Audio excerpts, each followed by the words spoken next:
Am I wrong for kissing another man under mistletoe despite my BF telling me it was okay? December 21, 2023. It's really late where I live, everyone I could contact for advice is asleep, so I'm here instead.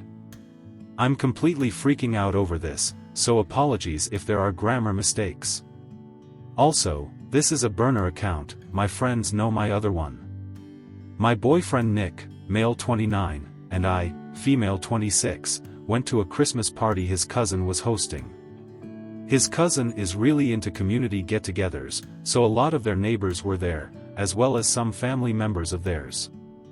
Someone brought a piece of mistletoe, and was going around the party getting people to kiss. Towards the end of the night, I was sitting on one of the sofas talking to their family friend, John, male 37. I've met him quite a few times before, so we were chatting for a while, and just joking around. Nick was by the kitchen part of the room talking to his cousins and some childhood friends. The house is open plan, so their living room, dining room and kitchen is all one big room. At this point, a neighbor I'm not too familiar with came over with the mistletoe for John and I to kiss under. I understood that this neighbor didn't know me or that I'm with Nick, so I laughed it off and said I'll skip my turn. This neighbor seemed drunk and was being loud, insisting that it's a tradition, that we had to do it, and all that kind of stuff. John went to move away, when Nick and one of his friends noticed the commotion and joined in. I think Nick saw it as a joke, and hence found it funny to join in encouraging John and I to kiss. I told him, as in Nick, why doesn't he get over here, and I'll kiss him instead, but Nick kept insisting that I give John a kiss. It was extremely awkward for the both of us. John kept trying to change the topic, and even got up to leave, but Nick seemed serious about it, as his tone changed from being jokey to serious. I said to John that I don't mind kissing the side of his mouth/cheek, and he said as long as it's okay with everyone, and if it'll make them shut up then fine.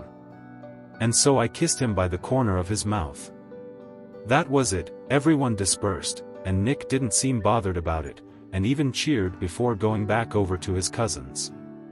While driving home, Nick was quiet, so I asked what was wrong. He said that he didn't think I would actually kiss John, and that it left a bad feeling in his gut. I said that I only did it because he was encouraging it, seemed like he didn't mind the kiss considering the circumstances, and because I thought it was in good fun. This led to a big fight that I won't go into, but it ended in Nick saying that he was thinking about proposing to me on Christmas, but that this put things into perspective for him. I'm sleeping on the couch for the night, and feel absolutely terrible.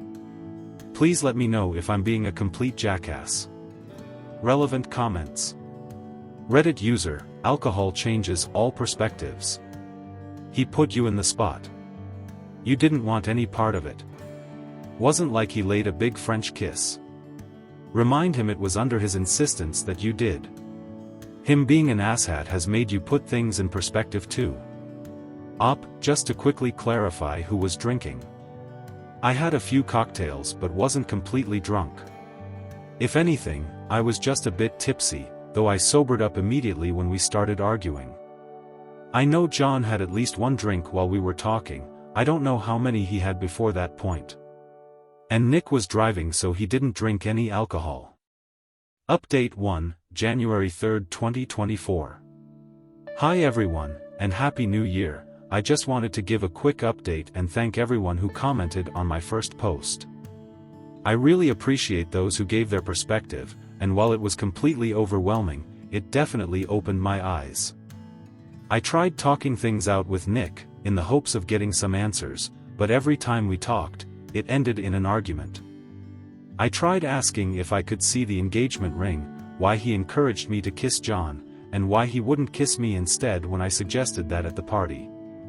But every time I asked, it would blow up into this big fight about me not trusting him. This was his excuse for not showing me the ring. Or he would accuse me of trying to drag out this situation more than it needed to be. To cut a long story short, we broke up Christmas Eve. I went to spend the holidays with my mom, and I'm currently staying at hers while I try to sort through this. I wasn't going to make an update about this, but yesterday John texted me. For context, usually a lot of Nick's family and friends, go to a specific New Year's party in our town, which I didn't attend this year for obvious reasons. John said he was hoping to talk to me about this there, but that when he went, he found out about Nick and I breaking up, and so he decided to text me instead. Anyways, John apologized for letting the mistletoe thing escalate to the point that we kissed. I also apologized in case I made him feel uncomfortable, and said it was a shitty situation for us both to be in. John said that the reason he was hesitant to walk away while the others were pressuring us was because, according to him, it was very obvious that I was drunk. John didn't want to leave me alone with them in case one of them stepped in to try and kiss me instead. He also feared that they would take it further, considering they clearly didn't see any issue in the fact that I was drunk. I thanked him for looking out for me, and to be honest, I had no idea I was that drunk, which is embarrassing to say the least. Also, what I didn't know until yesterday was that after the kiss, John pulled Nick aside and confronted him. Nick never mentioned this to me. John said he basically berated Nick for encouraging that kind of behavior, and for not protecting me. I'm honestly shocked. Nick never mentioned this to me, but it kind of makes sense, if he felt embarrassed by John confronting him. I should also add that John apologized in case that was why Nick was annoyed at me after the party. That's it, but thank you all once again. I'm still not over any of this, and I'm very tearful by how everything went down, but I'm so extremely grateful for the support I found on here. Seriously, I cannot thank you all enough for your insight. Relevant comments. Reddit user: if John knew you were that drunk, why did he kiss you knowing you had a boyfriend? Why not just stop the whole thing down and not kiss you? Why did he confront Nick? If he had not kissed you, no need for a beat down. This must have not been a peck on the lips, but a full-blown kiss. I do not give alcohol a pass as the reason for anything. Couples should keep their crap together at parties. This is the classic case of two wrongs do not make it right. I mentioned in my original post that it was a kiss on the cheek, and for full transparency and fair judgment, I said I got the corner of his mouth too. It was not a full-blown kiss on the lips. Also, just to clarify now, it was a peck and did not linger or anything like that. I didn't realize I should have reiterated that in my update. That's on me, sorry about that. The end. Well, what do you think was in the right? I think she was providing it was the peck that she claims it to be.